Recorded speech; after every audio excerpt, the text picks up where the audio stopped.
হে আমার হৃদয়ে রাজ্যে বিরাজ করা চোখের ঘুম কেড়ে নেওয়ার রাত জাগার পাখি, কল্পনায় তোমাকে সামনে বসিয়ে যুগের পর যুগ তোমার প্রাণে চেয়ে থেকেছি আমার দুটি আঁখি। কেমন আছো তুমি? লুকিয়ে রেখেছিলাম হৃদয়ের জমানো কথা, সে তো নয় আমার বোকামি, নয় ভীরুতা। ছিলাম আমি আশায় আশায়, প্রেম প্রকাশ হয়েছে কবিতার ভাষায়। শত চেষ্টা করেও বলতে পারিনি তোমাকে, বারবার বেমানান মনে হয়েছে নিজেকে। বুকের ভেতরেই চেপে রেখেছি যুগের পর যুগ। ছিল না তোমার প্রতি আমার কোনো অভিযোগ।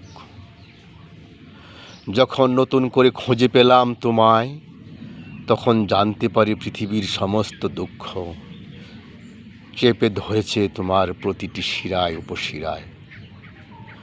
আজ না বলা কথাগুলো মুখ হয়ে বের হয়ে গেল অবলীলায়। কি যে মধুর অনুভূতি, কি যে আত্মতৃপ্তি, শুধু জানে আমার অন্তর্যামী। হয়তোবা তোমার আর আকাঙ্ক্ষা নেই নতুন আবার স্বপ্ন দেখার। বুক ভরা কষ্টটাকে ছুঁড়ে ফেলে দিয়ে প্রেমের ভুবনে বিচরণ করার।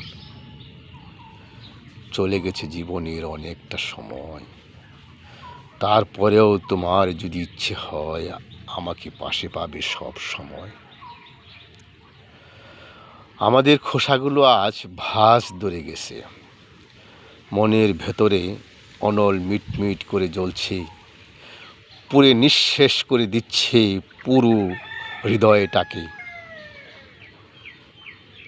আমার দগ্ধ হৃদয়ের তৃষিত মনের আকুলতা কিঞ্চিৎ করতে পারবে কি তোমার সহানুভূতিটা? আজ তোমাকে দেখেছি পরাণ ভরে, সারাটি জীবন রয়েছে যে আমার হৃদয়ে জুড়ে।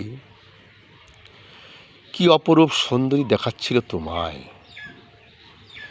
গতর থেকে পড়ে যাচ্ছিল আবরণ।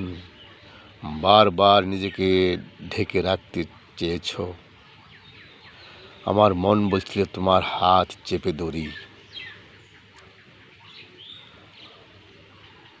হাতটা যে আমার স্বর্গ দেখতে বাধা দিচ্ছে। আমি আবেগ তাড়িত ভাবে তোমাকে দেখছিলাম যখন, বোয়াটা কেন আসলো তখন। ইস, কি মধুময় সময় কাটছিল, এমন সময় কেন আসলো সে? এমন সময় আসবে কি আবার? আমার ভেতরে জমেছে অপেক্ষার পাহাড়। আমার জমানো কথাগুলো তোমায় বলে ধন্য হয়েছে আমার জীবন। হয়তোবা বিশ্বাস করবে না জানি, তুমি আমার রাজ্যের একমাত্র রানী। হয়তোবা বিশ্বাস করবে না জানি, তুমি আমার রাজ্যের একমাত্র রানী। ধন্যবাদ প্রিয় ফেসবুক বন্ধুগণ। আমার নিজের লেখা কবিতার শিরোনাম নীরব প্রেম। আপনারা শুনলে শুনতেও পারেন, ভালো লাগতে পারে। ধন্যবাদ, ভালো থাকবেন সবাই।